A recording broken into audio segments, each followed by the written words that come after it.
오늘 이번 주간 함께 읽을 민수기 말씀을 나눕니다.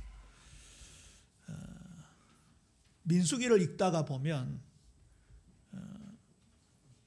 어떤 면에서 짜증이 날 수 있습니다. 이것들이 도대체 왜 이렇게 원망하고 왜 이렇게 불평하고, 나중에는 그림에도 나왔지만 바알보를 섬기고 지역의 우상을 섬기다가 하나님한테 멸망당하는 그런 일들을 보게 됩니다. 그런데 민수기를 읽는 가장 중요한 근본은 내가 투영되어야 합니다. 그렇죠? 전에 말씀드렸잖아요. 손가락으로 상대방을 가리키는데 세 손가락은 누구를 가리킨다고요? 나를 가리킨다고요. 김 목사, 네가 무슨 영적 지도자라면서 그렇게 보지 않으면 민수기를 바로 볼 수가 없는 것이죠. 민수기는 글자 그대로 백성의 수를 센다라는 뜻입니다. 영어는 그야말로 수들 이렇게 되어 있습니다. 숫자들 이렇게 되어 있습니다. 그런데 이 백성들의 숫자를 세는 그 중요한 목적이 민수기 처음부터 등장합니다. 결국은 가나안 여정을 향해 나아가는 길에 아말렉, 미디안, 모압, 암논 들어가서 가나안의 여러 족속들과 함께 전쟁을 치러야 합니다. 그래서 군대를 편성하기 위해서는 숫자를 세야 되겠죠. 그런데 대략 60만 명대의 인명수가 나오는데 그 기준이 20세부터 남자를 가리킵니다. 그러니까 아이들과 여자까지 합치면 거의 200만 명을 넘는 엄청난 숫자지요. 그 다음에 두 번째 인구조사는 가나안 입국을 앞두고, 우리나라가 경상도, 전라도, 강원도, 충청도 이렇게 나누어져 있듯이 그 팔레스틴 땅을 이제 12지파에 분등을 해서 배분하는 작업을 위해서 또 이스라엘 백성들의 숫자를 나누게 됩니다. 저는 민수기 말씀을 먼저 묵상을 했겠죠. 읽으면서 하나님의 진노와 하나님의 구원, 하나님께서 범죄에 대해서 용납하지 아니하면서 혹시 범죄한 자들을 구원해내시고 사랑하시는 장면을 보면서 오늘 제목을 정했습니다. 우리 제목을 함께 읽어볼까요? 시작.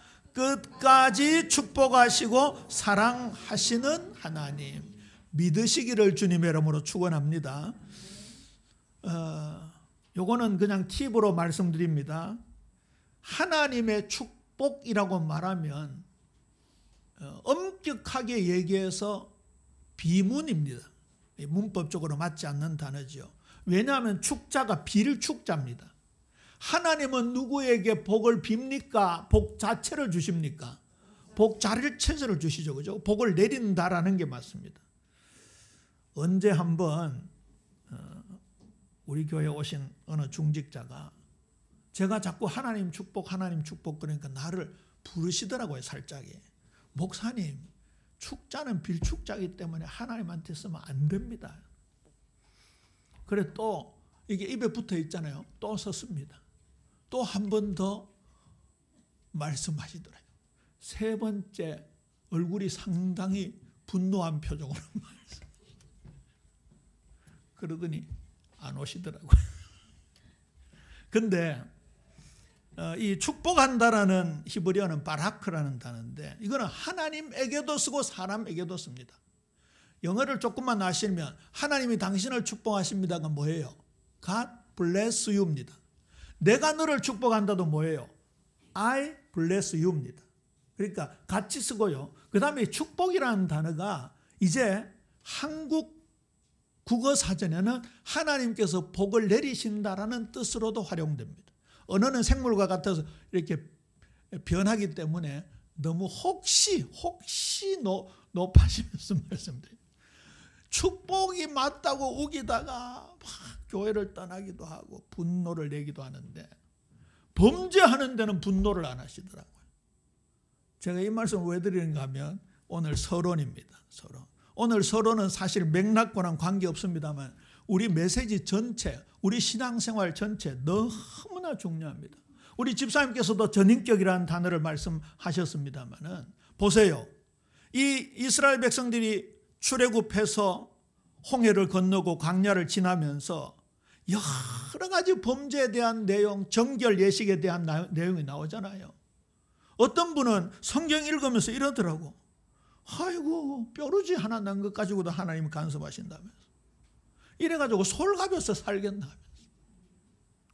근데요, 점점 정결케 나가시죠. 만에 하나 죄를 지으면 희생 제물을 끌고 와서 제사를 지내면서 내가 죽어야 되는 자리에 이 양이 죽는다. 인구조사를 하는 거 보세요. 점점 정결한 숫자를 세어가죠. 우리 신앙생활 이 광야의 여정과 밀접한 관계가 있습니다. 자, 그 여정 속에 우리의 전인격이 변해가야 되는 것이 지극히 당연한 거지요.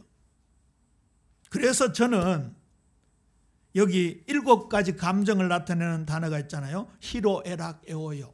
이거 물론 성경의 단어는 아닙니다만 우리 인간의 감정을 잘 나타내는 거죠. 기쁠 희자, 기쁨. 분노한다, 성낼 오자, 분노. 슬플 애자, 즐거울 낙자, 사랑의 자. 요거는 악할 악자도 되지만 미워할 오자도 됩니다. 이때는 오자로 발음합니다. 그 다음에 욕망할 때 욕자입니다. 이게 사람에게 7가지 감정이 있는데 저는 시편 119편을 통해서 어디에 희로 애락 애오욕을 해야 되는가? 하나님의 백성들 예수 믿는 사람이라고 한다면 어디에 감정을 두어야 되는가? 이걸 한번 찾아봤습니다. 시편 119편은 하나님의 말씀에 대한 찬양과 말씀을 사랑한다는 고백이 이어지고 있고 하나님의 말씀의 능력을 내 삶에 활용하자, 적용하자. 그래서 독일어 성경에 보면 시편 119편을 그리스도인에게 황금 입문서라고 별명을 붙이고 있습니다. 그러면 시편 119편에 나오는 이 저자의 감정이 우리에게 그대로 전달되어져야 되는 거잖아요. 왜 그렇습니까? 하나님의 말씀은 성령이 저자이십니다. 자, 기쁨을 보지요. 우리 시편 119편 74절을 함께 읽을까요? 시작. 주를 경외하는 자들이 나를 보고 기뻐하는 것은 내가 주의 말씀을 바라는 까닭이니이다. 무엇에 기뻐할 것인가? 그 말 아닙니까? 이거 지금 다 읽기가 시간이 부족합니다. 주의 율법을 버린 악인들로 말미암아 내가 맹렬한 분노에 사로잡혔나이다. 우리가 무엇에 분노하고 있습니까? 제가 자주 말씀드리잖아요. 자꾸만 내가 기준입니다. 내가.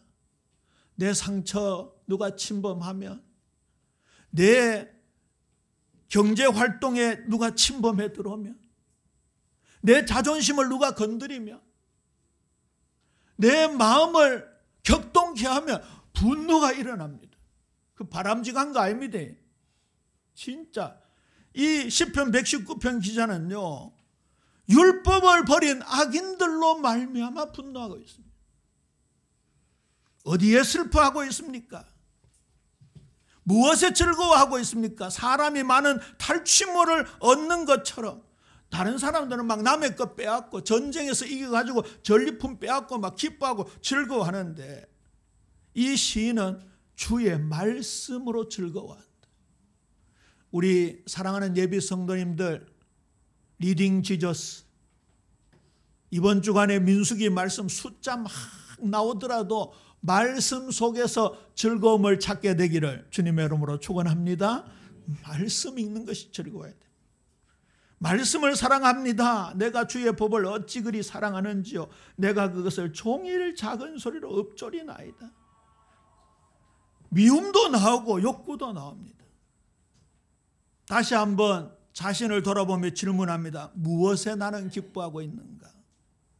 내가 어디에 분노하고 있는가? 왜 슬퍼하고 있는가? 어떨 때 즐거워하고 있는가? 무엇을 사랑하고 있는가? 기준이 뭔가? 그 말이에요. 기준이 뭔가? 참 이 기준이 중요합니다. 기준이. 저는 최근에 또 이국종 의사 선생님 인터뷰를 봤는데 기가 막히더라고요. 기가 막혀. 한 사람의 생명이 온 천하보다도 귀하잖아요. 그러면 우리가 어디에 정책을 둬야 됩니까? 생명 살리는 것에 정책 둬야 되잖아요. 이거 참 뭐 관계된 분이 혹시 있으면 좀 거시기 합니다만, 여가부 예산이 몇 조입니다. 몇 조. 여가부 하는 일이 뭡니까? 아이고, 지금 만들어 놓은 우리나라 기관들요, 아무 할 일 없이 몇백억씩 타갑니다. 관변단체라고 있습니다. 진짜 아무것도 아니에요. 눈만 돈이니까 막 씁니다. 이국종 교수 하는 말이요, 몇십억만 하면 우리나라 전체에 중증외상 환자센터를 세울 수 있대. 그 몇 조 중에 100분의 1만 줘도 되는데 그걸 안 준대요. 거기다가요, 종합병원 옆에 헬리콥터 내려야 되잖아요. 중증외상센터. 헬리콥터 소리 때문에 민원이 들어온다고 여기에 짓지 말라 한대. 선진국에는 절대 그렇지 않습니다. 헬리콥터 내리면 그곳이 운동장이 됐든지 골프장이 됐든지 아무데나 내립니다. 아무데나. 왜 그렇습니까? 사람 생명이 중요하잖아요. 지금 우리나라 아이들 안 낳아가지고 지금 인구수가 절벽을 향해 가고 있는데 사람 한 명 살린 게 얼마나 중요한데, 가치 기준이 어디에 있느냐, 이렇게 차이가 나. 이렇게 진짜 우리 예비 성도님들 중에 대통령 나오고 국회의원 나오고 장관 나오고 해가지고 우리나라 바꿔야 됩니다. 진짜 바꿔야 돼. 아멘 하셨습니다. 오늘 이 말씀, 이거 앞으로 이 뭐랄까요? 지금 이거 다 얘기하면 본론을 못 얘기하니까 이 말씀을 항상 기억하시고요. 우리 전인격이 변화되어지는 참된 구원의 축복 받아 누리는 우리 예빈 모든 성도님들 되시기를 주님의 이름으로 축원합니다. 민수기는 백성들의 불신앙과 하나님의 사랑이 대별되어 나타납니다. 광야에서 행진하기 위하여 전 군인들 숫자를 위해서, 그 다음에 가나안 입국을 위해서 20세 남자를 샌다는 뜻이죠. 그리고 각 지파별 진영의 편성과 역할을 위해서 인구를 조사했습니다. 조금 이따가 자세히 설명드리겠습니다. 그 다음에 민수기에는요, 지겹도록 반복되는 불신앙이 나타납니다. 원망, 불평, 정탐꾼들의 잘못된 보고, 반역, 음행, 진짜 뭐 이런 것들이 다 있나 싶습니다. 그런데 그 모습이 누구의 모습이라고요? 진짜 내 모습이라고요. 진짜 내 모습. 저는 이번에 성경 읽으면서요, 야, 우리 공동체로 함께 읽는다는 게 얼마나 중요하다는 걸 실감했는데, 하나 더 부탁드립니다. 성경 읽기 전에 꼭 기도하세요. 기도. 그 다음에 이 목사를 위해서 기도해 주세요. 기도. 하나님, 저 김 목사 저거 잘 깨닫게 하시고 잘 증거하게 하고. 그럴 때는 김 목사 저거 이렇게 해도 됩니다. 여기 와가지고 장로님이 김 목사 저거 이러면 조금 이상하죠. 하나님 앞에서는 김 목사도 아들이에요. 제가 옛날 시골에 아버지 동네에 가가지고 처음 그 높은 증조 할아버지뻘 되는 분들한테 인사드리러 가는데 우리 아버지가 시키더라고요. 네 누구? 이러면 광렬이 아들입니다. 그렇게 허락하더라고요. 광렬이가 누군데? 우리 아버지인데. 제가 중학교 때 깜짝 놀랐어요. 근데 그래 허락한다. 맞아요, 안 맞아요? 맞아요. 군대 가면 압존법이라고 있잖아요. 요새 애들은요, 아무 데나 다 높이더라고요. 아메리카노 나오셨어요. 아메리카노 나온 거지. 그래, 저는 그 간섭합니다. 그 학생, 아메리카노는 나왔다 해야지 왜 아메리카노를 높이노? 근데 손님들 중에 아메리카노 나오셨습니다. 안 간다고 뭐라하는 사람이 있다. 참 희한하지. 그래, 어쩔 수 없이 나오셨습니다. 간다. 아메리카노 높이지 말고 하나님 높이시기를 바랍니다. 제가 왜 이 기도를 부탁드리는가 하면요, 진짜 김 목사 모자라는 건 맞아요. 하나님 앞에 모자라는 건 당연히 맞죠. 말씀을 읽으면 읽을수록 얼마나 숨어있는 말씀이 나오는데, 수십 번 수백 번 읽은 말씀 중에 아직도 모르는 말씀이 있고, 아까 집사님 통찰력이라는 단어 가지고 기도하셨잖아요. 우리에게 영적 통찰력이 필요합니다. 다시 얘기해서 좀 거시기 하면 장로님 코로 그리스도의 향기 맡는다. 그거 하나님 깨닫게 해주셔야 나오는 말이에요. 우리가 이 말씀을요, 진짜 성령이, 오늘 2부 말씀이 그 내용입니다. 성령께서 감동시켜줘야 이 말씀의 진리를 파악할 수 있다. 그래서 이번 주간에 민수기 읽으실 때, 읽을 때마다 자신을 위해서 기도하고 목사를 위해서 기도해 주시기를 주님의 이름으로 권면합니다. 그 결정적인 불신앙이 민수기 14장의 10명의 정탐꾼의 육신적인 보고였습니다. 그런데 4번의 제목을 가만히 보세요. 하나님의 따옴표 진노 공의 그리고 구원 사랑 따옴표의 은혜입니다. 이 무슨 말인가 하면 하나님의 진노, 이것도요 은혜입니다. 사랑입니다. 사랑의 매라고 있잖아요. 자식을 차마 채찍질 못하는 사람은 자식을 미워하는 사람입니다. 이 하나님의 진노 공의가 사랑입니다. 은혜입니다. 그 다음에 그 불신앙에서 구원해 주시잖아요. 죄에서 구원해 주시잖아요. 하나님의 사랑입니다. 그게 은혜입니다. 은혜. 제가 신학대학원 갔을 때 여러 충격적인 메시지 중에 그 구약 학자로서 유명한 김희보 목사님께서 구약 학자이신데 그렇게 말씀을 전하시더라고요. 십자가는 하나님의 사랑과 공의의 입맞춤의 장소예요. 하나님의 사랑입니다. 하나님의 사랑.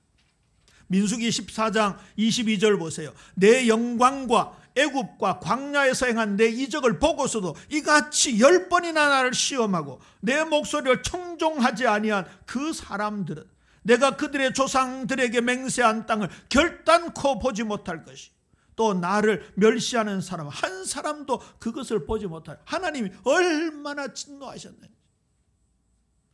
민수기 말씀을 읽으면서 자신을 투영할 뿐만 아니라 내게 아직도 남아있는 불신앙, 원망, 불평, 걱정, 염려 완전히 사라지는 은혜 있어야 될 줄로 믿습니까? 그걸 위해서 하나님이 지금 진노의 말씀을 하고 계시는 겁니다.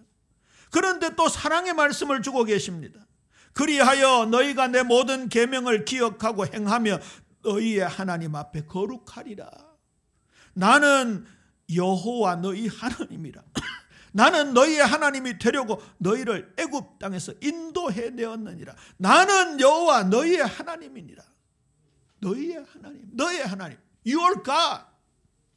너의 하나님으로 한번 읽어보시오. 나의 하나님으로 3번이나 반복되어 나옵니다. 이게 출애굽의 목적입니다. 그게 두 번째입니다.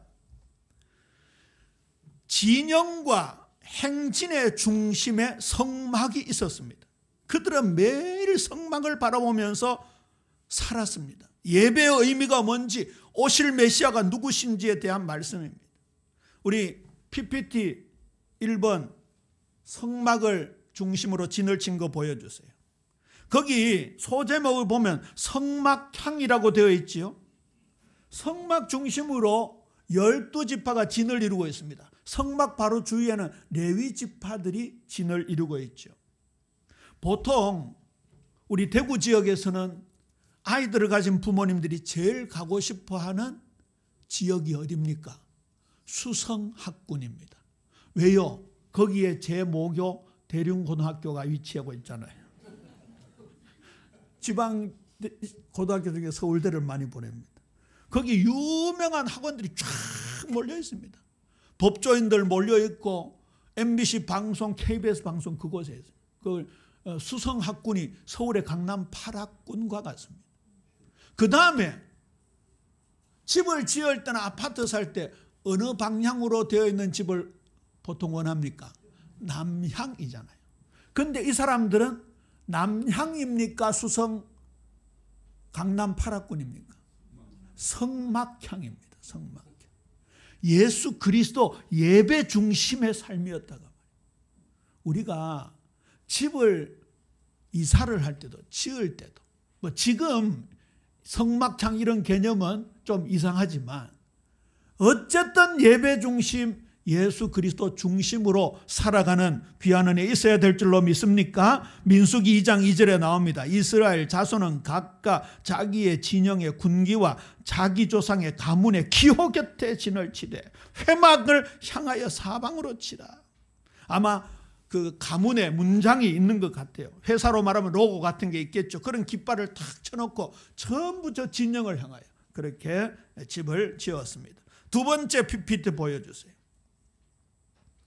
그 중심에 있었던 성막 중에 바깥들에 있는 번제단과 물두멍을 제외하고 성소 안에 있는 장면입니다. 여러분 보시기에 왼쪽에 있는 곳은 성소 중에 성소인 지성소이고 그 안에 법궤가 있죠. 그리고 여기는 성소, 내성소라고 합니다. 여기에 저 정면에 보이는 것이 살구나무 가지의 형상을 가진 7개 등잔대, 등잔불을 밝히는 등잔이고, 앞쪽에 보이는 것이 진설병상, 떡을 항상 진열해 놓는다고 해서 진설병상이라고 합니다. 그 앞에는 향단이라 그러죠. 제사장이 지금 향불을 피우고 있습니다.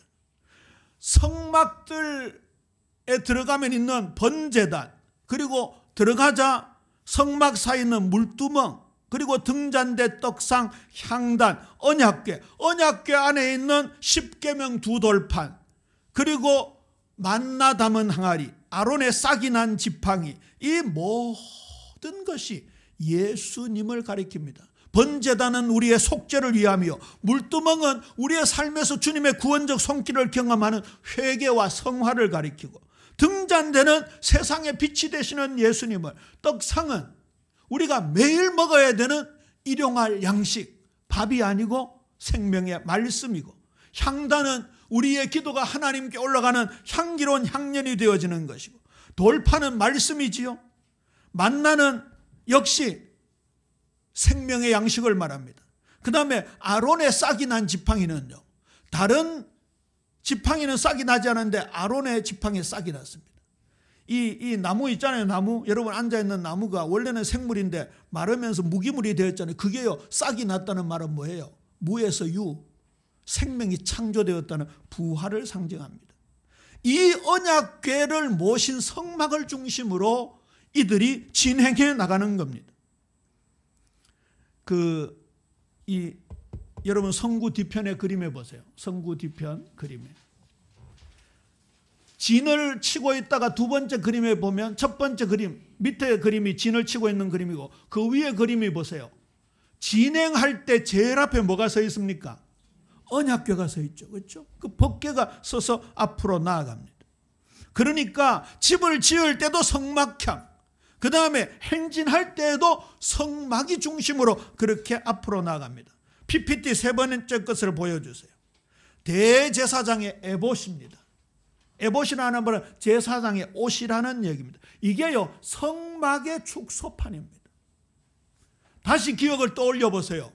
여기 아름다운 보석, 12지파를 상징하는 루비, 사파이어, 남보석, 홍보석, 호박 같은 보석들이 12개 달려 있습니다. 어디에 이 보석이 있지요? 성경 제일 처음 에덴 동산에 이 보석이 있습니다. 그리고 나중에 계시록 21장에 새 예루살렘 성전에 이 12가지 보석이 있습니다. 다시 말하면 제사장이 입은 옷 자체가 성전의 모형이고, 제사장은 걸어다니는 성전입니다. 그런데 구약에서는 이 제사장만 이 옷을 입어야 됩니다. 일반 백성이 제사장 옷을 훔쳐서 입으면 어떻게 될까요? 즉사합니다. 조선시대의 왕의 옷을 일반 평민이 입으면 어떻게 됩니까? 참수당합니다. 그렇죠? 반역죄로. 근데 신약시대 예수님 안에서 저와 여러분이 무엇이 되었습니까? 제사장이 된 줄로 믿습니까? 그러니까 저와 여러분도 움직이는 뭐가 된 겁니까? 성전이 된 겁니다. 그게 고린도전서 3장 16절입니다. 너희는 너희 안에 하나님의 성령이 거하시는 전인 줄 알지 못하느냐. 갈라디아 3장 20절 보세요. 이제 그림을 지워주셔도 좋습니다. 갈라디아 3장 20절 함께 읽습니다. 시작. 누구든지 그리스도와 합하기 위하여 세례를 받은 자는 그리스도로 옷 입었느니라. 우리가 이 대제사장의 에봇을 입은 움직이는 성전의 모습을 우리가 가지고 있는 겁니다. 얼마나 감사한지. 예수 안에서 세례 받은 자는 그 말이죠. 여기 세례는 물 세례를 꼭 받는다는 말이 아니고 예수님을 구주로 믿는다면, 삶의 주인으로 믿는다면 그 말입니다. 그러나 오는 4월 13일 부활절 전 주간에 우리가 성례 예배하면서 세례를 베풀 때인데, 그때 세례 받는 세례는 하나님 앞과 사람 앞에 내가 예수님을 구주로 믿습니다, 삶의 주인으로 믿습니다라는 공식적인 선언입니다. 우리 교회 다니시면서 아직 등록 안 하고 열심히 다니시는 분들이 있는데 꼭 등록하시고, 또 혹시 아직까지 세례 받지 못한 분들은 예배에 열심히 참석하시고, 또 성경 함께 읽으시고, 그 다음에 예수님이 나의 구주입니다 믿는다면 그날 세례를 받을 수 있습니다. 그 다음에요, 이 일대지에 그 불신앙이 반복되는 것에 이 내용을 넣지 않고 4번은 일부러 뺐습니다. 2대지로 넣었습니다. 이게 아까 영상에도 나왔습니다마는 이스라엘 백성들이 거친 광야길 때문에 마음이 상해서 모세를 원망하고, 물이 없고 만나 진짜 하나님이 주신 완전 식품 아닙니까? 창조의 식품 아닙니까? 그리고 반석에서 물이 나왔다. 이건요, 그 어떤 물보다 완벽한 물입니다. 그런 진짜 절대 유일의 음식과 물을 먹으면서도 이 사람들이 하찮다고, 이 음식이 싫다고 원망을 했습니다.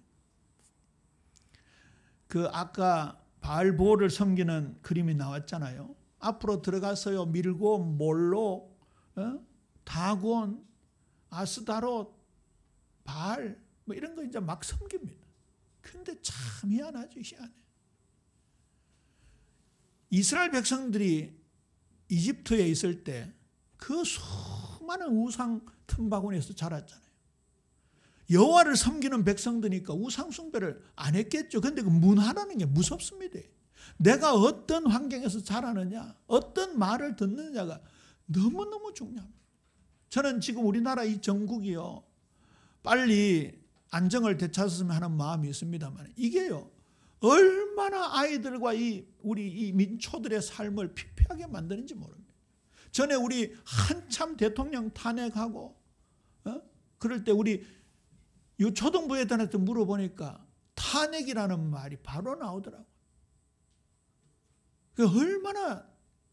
얼마나 지금 이 세상이 즐거운 노래를 부르고 소망을 가지고 비전을 가져도 모자랄 판인데, 이렇게 지금 어두움의 세력이 우리나라를 뒤덮고 있고 전 세계를 뒤덮고 있습니다.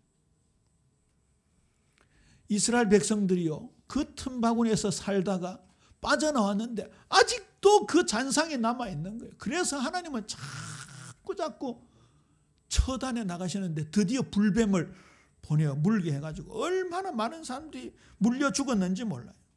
그때 하나님께서 모세에게 이렇게 말씀하십니다. 여호와께서 모세에게 이르시되 불뱀을 만들어 장대 위에 매달아라. 물린 자마다 그것을 보면 살리라. 모세가 놋뱀을 만들어 장대 위에 다니 뱀에 물린 자가 놋뱀을 쳐다본 적 모두 살더라. 제가 이거 주석을 여러 것을 찾아봤습니다. 제 서가에 있는 주석도 다 찾아보고 인터넷을 통해서도 찾아보고, 요즘은 뭐 주석 찾는 프로그램도 있거든요. 찾아봤는데 이 불뱀을 장대에 매단 것에 초점을 맞추고 해석을 많이 하더라고요. 근데 저는 아무리 읽어봐도요, 그것을 보면 살리라는 말씀에 초점이 맞추어져야 된다고 생각해요. 자, 예를 들어서 불뱀은 막 코브라나 블랙 맘바 같은 그런 맹독을 가진 뱀이겠죠. 물리면 막 불타오르듯이 죽으니까 그렇게 불뱀이라고 했을지도 모르겠죠. 그러면 불뱀이 물려서 막 죽어가는 사람한테 뱀을 형상화해가지고 장대 위에 높이 달고 너희들 이거 쳐다봐라, 뱀 쳐다봐라 이러면 사람들이 무슨 소리 하겠어요? 우리 남자분들 군대 막 지독한 군대 있잖아요. 이게 꿀보직 말고 저 우리 권상은 집사처럼 해병대 갔다 오고 이런 사람들은 제대하면서 뭐라 그럽니까? 나는 부대에 향해서 오줌도 안 눈다 그럽니까? 불배 물려 죽어가는데 뱀을 만들어 달아하면 쳐다보라 하면 뭐라 하겠어요? 아니 지금 양을 달아가지고 만들어 놓든지 비둘기를 만들어 놓든지 거기다 왜 뱀을 난 안 볼란다 안 볼란다 이러면 왜 돼요? 죽어요. 그렇잖아요. 묻지도 말고 따지지도 말고 쳐다보라 하면 쳐다봐야 될 줄로 믿습니까? 저는 그게 초점이다라는 생각이 들어요. 우리가 얼마나 따지는지 몰라요. 제가 얼마나 따졌는지 몰라요. 제가 따진 거 얘기하면 또 쪽팔려가지고 다 얘기하면 한 번은 그 얘기했더니 집사람이 여보 그런 얘기 그만하라 그러더라고요. 얼마나 따지고 내 잣대로 가지고 성경을 보고. 다시 말씀드립니다. 그것을 보면 살리라. 그 다음에 보세요. 뱀에게 물린 자가 놋뱀을 쳐다본 즉 모두 살리라. 예수님은 이 말씀을 인용을 하셔서 이렇게 말씀합니다. 하늘에서 내려온 자 곧 인자 외에는 하늘에 올라간 자가 없느니라. 모세가 광야에서 뱀을 든 것 같이 인자도 들려야 하리니. 그리고 나와서 유명한 말씀이잖아요. 하나님이 세상을 이처럼 사랑하사 독생자를 주셨으니 누구든지 저를 믿는 자는 멸망치 않고 영생을 얻게 하려 하심이니라. 따지면 돼요 안 돼요? 네가 뭔데 메시아냐? 유대인들이 그렇게 따졌어요. 예수 안 믿었잖아요. 4대 성인 중에 한 명이다. 따지는 거예요. 종교는 다 똑같다. 따지는 거예요. 어떻게 종교가 다 같습니까? 굳이 종교라는 단어를 쓰면요. 유일한 종교가 기독교예요. 종교가 지금은 이렇게 종교화되었잖아요. 이것도 설명하면 시간 많이 걸리니까. 생명의 종교, 부활의 종교. 제가 전에 이렇게 밖에 나가서 전도하다 보면요. 예? 기독교는 왜 그렇게 배타적이냐 그러면 저는 꼭 그렇게 얘기해요. 배타적인 정도가 아니라 절대적이다 이 사람은. 생명과 관계 있는 거예요. 에베레스트 올라가는 길은 A 루트, B 루트, 코리안 루트, C 루트 다양하게 있지만 하나님께 나아가는 길은 오직 한 분인 줄로 믿습니까? 내가 곧 그 길이요 그 진리요 그 생명이 나로 말미암지 않고는 아버지께로 올 차가 없느니라. 보아야 사는 거예요. 보아야 사는 거예요. 결국 보세요. 나중에 그 놋뱀도 우상화해가지고 히스기야 왕 때 그 놋뱀을 가루를 내면서 느후스탄이라고 제목을 붙였잖아요. 신약에 인용된 민수기 말씀입니다. 의미를 인용하고 있지요. 시편과 신명기 다음으로 민수기가 많이 인용되고 있는데 고린도전서 10장 6절에 보니까 4절부터 초반부터 읽어야 되는데요. 신령한 반석과 신령한 음료를 하나님 주셨는데 그 신령한 반석과 신령한 음료가 그리스도를 상징하는데 사람들이 그걸 바라보지 않고 믿지 않고 다수가 멸망했어요. 바울은 그 부분을 인용하면서 이렇게 말씀합니다. 이러한 일은 우리의 본보기가 되어 우리로 하여금 그들이 악을 즐겨한 것 같이 즐겨하는 자가 되지 않게 하려 함이라. 삶의 거룩성을 분명히 말씀하고 있어요. 옛날 성경에는 본보기가 거울이라고 되어 있죠. 요즘 제가 거울을 좀 자주 보는 편이에요. 미용을 위해서 보는 게 아니고 자꾸 이 눈썹이 길어지더라고요. 이 나이가 드니까 자꾸 이 눈썹이 자꾸 길어져. 그 다음에요. 없던 요 귓구멍에서 자꾸 잔털이 살살 나오더라고요. 나이가 드니까 어쩔 수가 없어요. 거울 보면요. 내가 못 보던 걸 볼 수 있어요.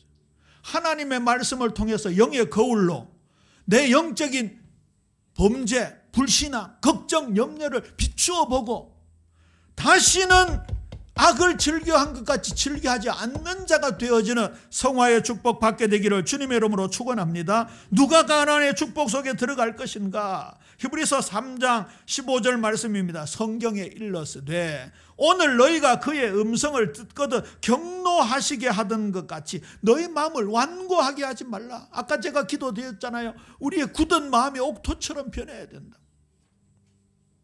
또 하나님이 40년 동안 누구에게 노하셨느냐? 그들의 시체가 광야에 엎드러진 범죄한 자들에게 아니냐? 불신앙, 범죄, 걱정, 염려, 시기, 질투, 원망, 서로 싸우는 거 여러분 없애야 되는 거예요. 없애야 되는 거예요. 저는 그 질문에 이렇게 대답했습니다. 솔가봐 못 살겠지 않느냐? 왜 이렇게 조항이 많느냐? 안 하면 되지. 안 하면 되지. 하지 말라 하면 안 하면 되지.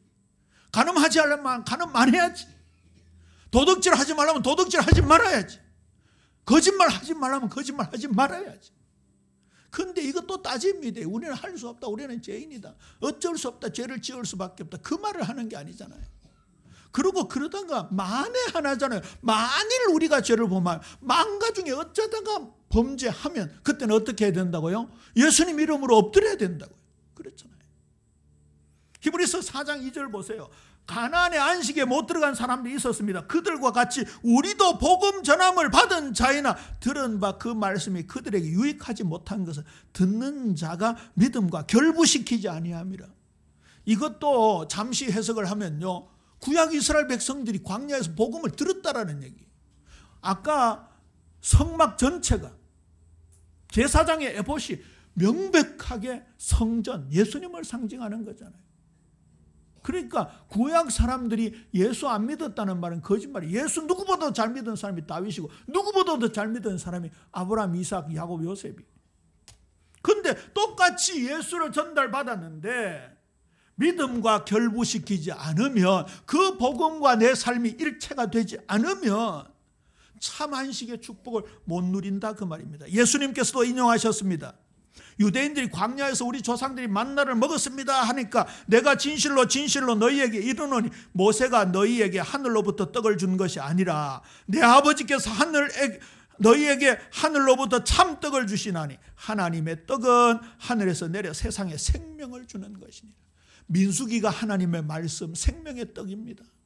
이번 주간에 말씀을 묵상하시고 말씀을 읽으시고 말씀을 붙잡고 다시 전념하시고 기도하시면서 영의 양식으로 풍성해지는 축복이 우리 예빈 모든 성도님들에게 있게 되기를 주님의 이름으로 축원합니다. 말씀을 맺습니다. 복의 근원이 되시는 여호와 하나님께서 베푸시는 은혜입니다. 그게 오늘 본문입니다. 여호와는 내게 복을 주시고 너를 지키시기를 원하며 여호와는 그의 얼굴을 내게 비추사 은혜 베푸시기를 원하며 여호와는 그 얼굴을 내게로 향하여 드사 평강 주시기를 원하노라. 이게 진짜 복입니다. 여기 나오는 원어는 우리 평신도들이라도 꼭 외워놓으시기 바랍니다. 성경이 말씀하는 복은 히브리어로는 아쉬레, 헬라어로는 마카리오스입니다.